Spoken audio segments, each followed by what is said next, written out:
ఇక్కడ మూసీ పరివాహక ప్రాంతం అని ముంపులో ఉన్న పరివాహక ప్రాంతం అండి ఇదంతా. అంటే గవర్నమెంట్ లెక్కల ప్రకారం చెప్పే ప్రాంతం. కానీ ఇక్కడ మాత్రం ఇక్కడ ఉన్న స్థానిక కుటుంబీకులు మాత్రం గత 30-40 ఏళ్ళ నుండి ఇక్కడే స్థిర నివాసం ఏర్పరచుకొని స్థిర నివాసం అనుకో వాళ్ళ పిల్లలు మనుమలు అంటే అలా 3 తరాలు జరిగి ఉన్న చోటును మీరు ఈరోజు వచ్చేసి గవర్నమెంట్ ఆకస్మికంగా వచ్చి మీరు మూసి పరివాహక ప్రాంతం ముంపు ప్రాంతంలో ఉన్నారు, ఇది ఎఫ్టీఎల్ ఇది బఫర్ అంటూ ఎలా విభజించి మనుషులను భయం చేస్తున్నప్పుడు ఇక్కడ ఏంటంటే మధ్యతరగతి పేద కుటుంబాలు జీవిస్తున్నాయి ప్రప్రథమంగా. ఇలాంటి వాళ్ళకు మీరు ఇచ్చే భరోసా కాకుండా మీరు ఇచ్చే పథకాలు కానీ కరెక్ట్గా తెలియదు. ఫస్ట్ ఆఫ్ ఆల్ అలాంటి సమాచారం ఏదైనా ఉంటే పబ్లిక్లో మీ సమాచారాన్ని పూర్తిగా అవగాహనతో సహా పబ్లిక్లో చేర్చనేయండి. అప్పుడు కానీ వాళ్ళకు అర్థం కాదు. ఫస్ట్ ఇంకోటి రెండోది ఏంటంటే ప్రతిసారి ఈ పేదవాడి జోలికి రావడం తప్పించి ధనికవాడికి జోలికి పోవట్లేదు ఏ ప్రభుత్వం అయినా. ఎందుకు ఫస్ట్ టార్గెట్ పేదవాడే దొరుకుతున్నాడా? ఓటు వేయడంలో కూడా ఫస్ట్ పేదవాడే టార్గెట్ చేస్తారు. పేదవాడి దగ్గరికి వెళ్ళి ఓటు గుంచుతారు, ఓటు బ్యాంకుతో పేదవాడి దగ్గరికి వెళ్ళి కలెక్ట్ చేస్తారు. మళ్ళీ ఏదైనా బాధ్యత రహితంగా చేసే పనులన్నీ ఫస్ట్ పేదవాడి మీదనే అనుకుంటారు. ఎందుకు ఈ ప్రభుత్వానికి మేము కోరుకునేది ఒకటే అంటే ప్రభుత్వ యంత్రాంగమైనా ఏ యంత్రాంగమైనా ప్రభుత్వం కానీ ప్రజల సంక్షేమం కోరి ప్రజల అభివృద్ధి కోరి చేసే ప్రణాళికలకు రూపొందించాలి తప్ప ఈ విధంగా ప్రజలను భయం చేసి వాళ్ళని నాశనం చేసే ప్రయత్నంలో ఎలాంటి ప్రణాళికైనా ముందుకు తీసుకుపోతానంటే గత ఏ ప్రభుత్వాలు నిలబడు. ఇంకోటి ఏంటంటే ఈ ప్రభుత్వాలను మీరు చేసే కార్యక్రమం ఏదంటూ ఉండో మీరు మూసి ప్రక్షాళన అని చెప్పి దానికి ఒక ట్యాగ్లైన్ ఇచ్చేశారు, మూసి సుందరీకరణ అంటున్నారు. సరే మూసి సుందరీకరణ భాగంగా ఈ మూసీ నదికి ఇప్పుడు ప్రవహించే నది కాదు కదా, గత రాజుల కాలం నుండి ప్రవహిస్తున్న నది. దీనికి నిన్న కూడా మాట్లాడుతున్నా కమిషనర్ 100 సంవత్సరాల క్రితం కూడా మూసి పొంగింది, అప్పుడు కూడా 1500 మంది పైగా చచ్చిపోయారు. ఇప్పుడు కూడా అట్లాంటి పరిస్థితి ఏర్పడితే ఏంటి? అలాంటి పరిస్థితి ఏర్పడైతే లేదు అని నేను కొన్ని ఇప్పుడు మూసి మీరు ఓకే మీకు మూసి గురించి అంత డీటెయిల్గా తెలుసు కదా, మళ్ళీ అంత డీటెయిల్ తెలిసినప్పుడు అలా మూసి ముంపుకు వస్తున్న ప్రాంతాలను మీరు ఎందుకు ఆనకట్ట డెడ్ లైన్ వాల్ ఎందుకు పెట్టలేకపోయారు? ఆ వాల్కు మీరు ఎందుకు మీకు మీ స్కీమ్లో లేదా? ఇప్పుడు ఆ ప్రాంతంలో పక్కకు నివసిస్తున్న ప్రజలకు ఏ ఆపద రాకుండా ఉండాలంటే మీరు ఫెన్సింగ్ కట్టాలి. ఫెన్సింగ్ లాంటి ఒక గోడ కట్టాలి. ఏ ప్రభుత్వమైనా ఫస్ట్ ప్రజల రక్షించే బాధ్యత వహించాలి. దాని తర్వాత ఆ గోడ దాటి వాళ్ళని పబ్లిక్ ముందుకు అడకెచ్చి ఇల్లు నిర్మించుకున్నారు అనుకోండి, అప్పుడు మీరు చేసే ప్రణాళికలు ఏదైనా మనం మంచిగా అనిపిస్తుంది. అలా కాకుండా మీరు ఫస్ట్ చేయాల్సిన పనులే సరిగ్గా చేసుకోకుండా మీరు ఇళ్ళ మధ్యలోకి వచ్చి మీరు అందులో ఉన్నారు, ఎఫ్టీఎల్లో ఉన్నారు, బఫర్లో ఉన్నారంటే వాళ్ళకి ఎలా తెలుస్తుందండి? మళ్ళీ అలాంటప్పుడు మీరు సర్వే చేయకుండా మీకు చెప్పినప్పుడు మీ ప్రభుత్వ యంత్రం ఒక రిజిస్ట్రేషన్ ఆఫీస్ కానివ్వండి, జిహెచ్ఎంసీ ఆఫీస్ కానివ్వండి, ఎలక్ట్రిసిటీ బోర్డు కానీ వాటర్ బోర్డు కానీ వీళ్ళ దగ్గర రికార్డు ఉండదా? వీళ్ళ రికార్డులు ఉంటుందా? ఉంది కదా.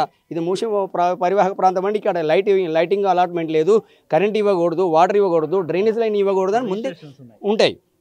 సో అలాంటప్పుడు మా నుండి మీరు ప్రతి ట్యాక్స్ కట్టించుకుంటారు, కరెంటు బిల్ కట్టించుకుంటారు, ఎవ్రీథింగ్ మా నుండి పేదవాడి నుండి మీరు కలెక్ట్ చేసుకుంటారు. ఇది ప్రభుత్వ ఖజానాకు పోతుంది కదా ఖచ్చితంగా. అలాంటప్పుడు ప్రభుత్వ ఖజానాకు పోయినప్పుడు మేము వేసిన ఓటు మేము చేసి ఇచ్చిన డబ్బులు ఎక్కడ పోయినాయండి? ఇప్పుడు మేము ముంపులో ఉన్నాము, మీరు మూసి డెడ్ లైన్లో ఉన్న ఎఫ్టీఎల్లో ఉన్నారని మమ్మల్ని తొలగించే ప్రయత్నం మీరు చేస్తున్నారే.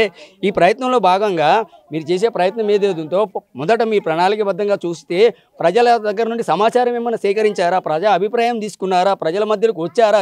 ఏ గవర్నమెంట్ ఎంప్లాయీ కానీ ప్రభుత్వ యంత్రాంగం కానీ ఎవరైనా ప్రజల మధ్యలోకి వచ్చి ఈ విధంగా మా ప్రభుత్వం ఒక ప్రపోజల్ తెచ్చింది, దాని ద్వారా మీకు మంచిది అవుతుందా చెడుది అవుతుందా అని తర్వాత విషయం. ఫస్ట్ మీ సమాచార సేకరణ చేయలేకపోయారు. మరి అలాంటప్పుడు ప్రజలు భయాందోళనకి ఎందుకు గురికారండి?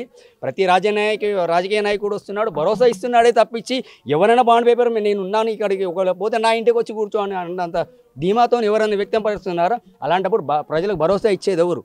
మీరు చెప్పండి, భరోసా ఇచ్చేది ఎవరు? గత వారం 15 రోజుల నుండి ఇక్కడ జరిగే పరిస్థితులను మీరు గమనిస్తే ఏ ఇంట్లో కూడా కడుపు నిండా తిన్నది లేదు, కంటి నిండా పడుకున్నది లేదు, పిల్ల పాపలతో సుఖంగా ఉన్నది లేదు. ప్రతి క్షణం అనుక్షణం ఎవరు వస్తారు ఏంటో అని పనికి వెళ్ళే వాళ్ళు వెళ్ళట్లేదు, ఉపాధి కోల్పోతున్నారు, వాళ్ళ మళ్ళీ జీవితాలకు అనారోగ్యం పాలవుతున్నారు. మళ్ళీ వీటికి ముఖ్య కారణం దీని బాధ్యత ఎవరు వహిస్తారు? మీరు ఏ ఉద్దేశంతోనైతే ముందుకు తెచ్చారో అలాంటప్పుడు ఈ గవర్నమెంట్ ఈ బాధ్యతలు కూడా స్వీకరించాలని నేను కోరుకుంటున్నాను. అలాంటప్పుడు ఈ ప్రభుత్వం ముందుకు రావాలి, చర్చలకు రమ్మనండి, ప్రభుత్వ యంత్రాంగాన్ని ముందుకు నడిపేయండి, ప్రజల మధ్యకి రండి, ప్రజల నుండి అభిప్రాయ సేకరణ జరగండి. అప్పుడు కానీ కదా తెలిసేది మీకు. సరి అయిన సమాచారం తెలుసుకున్న తర్వాత మీరు చేయండి. ఓకే మీరు సుందరీకరణ అంటూ మేము సుందరీకరణకు స్వాగతిస్తాం, సుందరీకరణ కానట్లేదు. కానీ ప్రస్తుతం ఉన్న సిచ్యువేషన్ను మీరు గమనిస్తూ మీరు దృష్టిలో పెట్టుకొని ఏదైతే మీరు రిటర్నింగ్ వాళ్ళు కట్టిన తర్వాత మిగతా ఏదైనా మూసి ఉందనుకోండి దాని సుందరీకరణ చేయండి. పక్క మేము ఉన్నాం, ఇప్పుడు పక్కకి ఉన్నాం కదా, మూసి పక్కకు ఉన్నాం, మాకు కూడా ఉపాధి కలుగుతుంది, మాకు కూడా ఇంకా వేరే డెవలప్మెంట్ అనేది మాకు కూడా చెందుతుంది. అప్పుడు మేము కూడా సంతోషంగా స్వాగతిస్తాము, మా తరాలు కూడా మిమ్మల్ని గుర్తు చేసుకుంటారు. అలా కాకుండా ఉన్న తరాలను మీరు నాశనం చేసేసి రేవంత్ రెడ్డి గారు ఇలా చేశారని మీరు చెడ్డ పేరు తెచ్చుకొని గవర్నమెంట్కి చెడ్డ పేరు తీసుకుంటున్నారు, మీరు చెడ్డ పేరు తీసుకుంటారు. ఇలాంటి కార్యక్రమాలకు పాల్పడకుండా మీరు ఏదైతే మీరు మూసి సుందరీకరణ ఉన్నారో ఉన్న మూసి సుందరీకరణకు ఇప్పటి వరకు డెడ్ లైన్ పెట్టి ఉన్న వాళ్ళు రిటర్నింగ్ వాళ్ళు కట్టి దాని తర్వాత మీరు ఏమైనా చేసుకొని ఈ ప్రజల తరఫున, నా తరఫున, నా కుటుంబం తరఫున కానీ ప్రజల తరఫున కానీ నేను ఒకటే విన్నవించుకుంటున్నాను.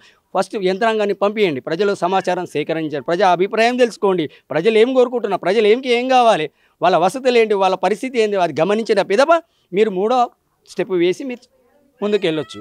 అలా కాకుండా మీరు ఇష్టారాజ్యంగా వ్యవహరించడం ఇది సమంజసం కాదు, ఇది ఒప్పుకునే విధంగా కూడా లేదు.